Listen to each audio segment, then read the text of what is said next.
திருநெல்வேலி, தென்காசி, தூத்துக்குடி, கன்னியாகுமரி மாவட்டங்களில் இன்று கனமழை பெய்யக்கூடும் என வானிலை மையம் தகவல். தஞ்சாவூர், திருவாரூர், மயிலாடுதுறை, நாகை, புதுக்கோட்டை, விருதுநகர், ராமநாதபுரம் மாவட்டங்களிலும் கனமழைக்கு வாய்ப்பு. தென்கிழக்கு வங்கக்கடலில் நாளை மறுதினம் புயல் உருவாக வாய்ப்புள்ளதாக வானிலை மையம் தகவல். தெற்கு அந்தமான் கடல் பகுதியில் நிலவி வரும் ஆழ்ந்த காற்றழுத்த தாழ்வு பகுதி மேலும் வலுவடையக்கூடும் என எச்சரிக்கை. வங்கக்கடலில் புயல் உருவானால் ஐக்கிய அரபு அமீரகம் பரிந்துரைத்திருக்கும் சென்யார் என்ற பெயர் சூட்டப்படும் என வானிலை மையம் தகவல். சென்யார் என்ற சொல்லுக்கு அரபு மொழியில் சிங்கம் என்று பொருள். புயல் சின்னத்தால் வங்கக்கடலில் சூறைக்காற்று வீசக்கூடும் என வானிலை மையம் எச்சரிக்கை. ஏற்கனவே மீன்பிடிப்பவர்களை கரைக்கு திரும்புமாறும் 26ஆம் தேதி வரை கடலுக்கு செல்ல வேண்டாம் எனவும் அறிவுறுத்தல். நெல்லை மற்றும் தூத்துக்குடி மாவட்டங்களில் நிவாரணப் பணிகளை மேற்கொள்ள பேரிடர் மீட்புப் படை குழுக்கள் நிலை நிறுத்தம். அவசர கால செயல்பாட்டு மையம் மூலம் நிலைமை தொடர்ந்து கண்காணிக்கப்பட்டு வருவதாகவும் அரசு தகவல். சென்னை பெருநகர் மற்றும் புறநகரின் ஓரிரு இடங்களில் அடுத்த 24 மணி நேரத்திற்கு மிதமான மழைக்கு வாய்ப்பு. வானிலை ஆய்வு மையம் அறிவிப்பு.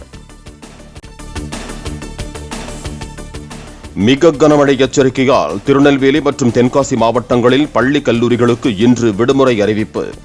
கனமழை முன்னெச்சரிக்கை நடவடிக்கையாக தூத்துக்குடி மாவட்டத்தில் பள்ளிகளுக்கு மட்டும் இன்று விடுமுறை அறிவிப்பு. ஐநா பாதுகாப்பு கவுன்சிலில் சீர்திருத்தம் இப்போது ஒரு கட்டாய தேவை என பிரதமர் மோடி வலியுறுத்தல். பயங்கரவாதத்தை எதிர்த்து போராடும் போது இரட்டை நிலைப்பாட்டிற்கு இடமளிக்க கூடாது என்றும் இப்சா தலைவர்கள் கூட்டத்தில் பேச்சு. இந்தியாவில் உள்ள அனைவரும் செயற்கை நுண்ணறிவின் நன்மைகளை அடையும் வகையில் கட்டமைப்பு உருவாக்கப்பட்டு வருவதாக பிரதமர் மோடி தகவல். AI தொழில்நுட்பம் உலகளாவிய பலன்களை கொடுக்கும் வகையில் மாற்றப்பட வேண்டும் என்றும் G20 மாநாட்டில் வலியுறுத்தல். மனித திறன்களை AI விரிவுபடுத்தும் அதே நேரத்தில் இறுதி முடிவை மனிதர்களே எடுக்க வேண்டும் என பிரதமர் மோடி வலியுறுத்தல். AI யுகத்தில் இன்றைக்கான வேலைகளை மட்டும் முடித்துவிட்டு போகாமல் நாளைக்கான திறன்களை வளர்ப்பது அவசியம் என்றும் கருத்து. விமானி நமாஷ் சியால் துபாய் கண்காட்சி விபத்தில் சிக்கி உயிரிழந்த சிறிது நேரத்திற்கு முன்பு எடுக்கப்பட்ட கடைசி வீடியோ. தேஜஸ் விமானம் அருகே சிகால் புன்னகையுடன் நடந்து செல்லும் காணொளியை பகிர்ந்த சக விமானப்படை அதிகாரி. தமது கட்சிக்காரர்கள் தற்கொலைகள் கிடையாது, தமிழக அரசியலின் ஆச்சரியக்குறி என விஜய் கருத்து. மக்களிடமிருந்து ஓட்டு வாங்க போகும் தாங்கள் தற்கொலைகள் என்றால் ஏற்கனவே ஓட்டு வாங்கியவர்கள் யார் என்றும் மக்கள் சந்திப்பு நிகழ்ச்சியில் கேள்வி. இவங்கெல்லாம் யாரும் இங்க தற்கொலைகள்லாம் கிடையாது, இவங்க எல்லாரும் தமிழ்நாட்டு அரசியலோட ஆச்சரியக்குறி. தாங்கள் ஆட்சிக்கு வரும்போது என்ன செய்வோம் என்பதை தேர்தல் அறிக்கையில் சொல்லப் போவதாக விஜய் பேச்சு. எல்லோருக்கும் நிரந்தர வீடு, வீட்டுக்கு ஒரு பைக், கார், வீட்டில் ஒருவருக்கு டிகிரி, வேலை வாய்ப்பு என பட்டியல். மக்கள் பிரச்சினைகளை பேசுவதால் தாவேக மீது திமுக அவதூறை பரப்புவதாக விஜய் குற்றச்சாட்டு. இன்னும் அடிக்கவே ஆரம்பிக்கவில்லையே, அதற்குள் அலறினால் எப்படி என கேள்வி. கொள்கை என்றால் கிலோ என்ன விலை என கேட்கும் கட்சியை நடத்தும் முதலமைச்சர் தங்களுக்கு கொள்கை இல்லை என சொல்வதாக விஜய் விமர்சனம். பிறப்போக்கும் எல்லா உயிர்க்கும் என சொல்லும் தங்களுக்கு கொள்கை இல்லையா என்றும் கேள்வி. விஜயையோ அல்லது டிவிக்கு தொண்டர்களையோ தற்கொலை என்று திமுக சொன்னதில்லை. விஜயின் தற்கொலை குற்றச்சாட்டுக்கு திமுக திட்டவட்ட மறுப்பு.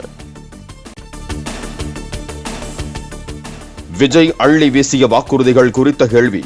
அதிமுக முன்னாள் அமைச்சர் ஜெயக்குமார் பதிலடி.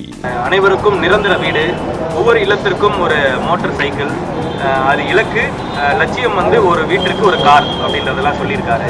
இந்த தேர்தல் வாக்குறுதி எப்படி பார்க்குறீங்க? முதல்ல அத்தைக்கு மீசை முளைக்கிட்டோம், மற்றதெல்லாம் அப்புறம் பார்த்துக்கலாம். ஓகே.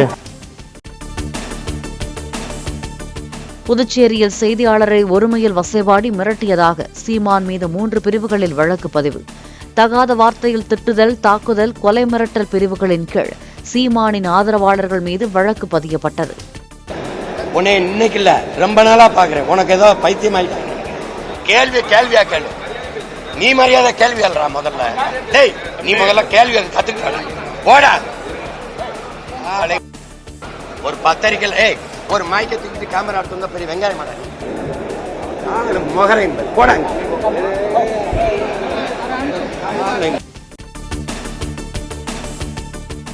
நீர்பிடிப்பு பகுதிகளில் கடந்த சில நாட்களாக பெய்த கனமழையால் தாமிரபரணி ஆற்றில் வெள்ளப்பெருக்கு. திருநெல்வேலியில் தண்ணீர் இரு கரைகளையும் தொட்டபடி ஆர்ப்பரித்து செல்லும் ட்ரோன் காட்சிகள். ஆந்திர மாநிலம் திருச்சானூரில் சந்திரபிரபை வாகனத்தில் வேதநாராயணசாமி அலங்காரத்தில் எழுந்தருளிய பத்மாவதி தாயார்.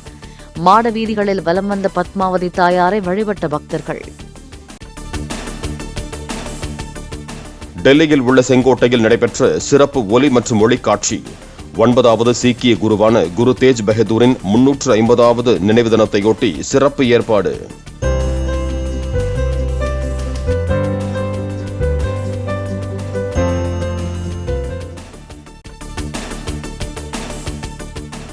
தென்னாப்பிரிக்க அணிக்கு எதிரான ஒருநாள் கிரிக்கெட் தொடரில் இந்திய அணியின் கேப்டனாக KL ராகுல் அறிவிப்பு.